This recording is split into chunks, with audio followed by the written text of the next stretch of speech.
It's like a symphony. Just keep listening. Karibu katika tafakari ya leo.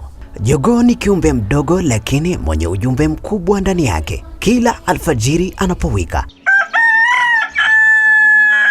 hatangazi tu kuanza kwa siku, anaitikisa dunia kuwa amka, kuna maisha mbele yako. Katika simulizi za imani, hata Biblia inamtaja jogoo wakati wa tukio la Petro kumkana Yesu mara 3. Jogoo alipowika ulikuwa ni mlio wa ukumbusho kwamba makosa yapo, lakini pia kuna nafasi ya kutubu na kubadilika. Jogoo halifichi sauti yake kwa kuogopa giza. Anawika katikati ya ukimya. Anatufundisha kuwa jasiri, kusimama kwenye ukweli na kuanza upya kila siku bila kuchoka. Leo jiulize, sauti yako inawika kuleta mabadiliko au umeizima kwa hofu ya giza? Kuwa kama jogoo, amka, wika na ianzishe siku yako kwa ujasiri. Na kufikia hapa sina la ziada kwa leo, hadi wakati mwingine. Langu jina ni Jacob Morris wa Drone Media.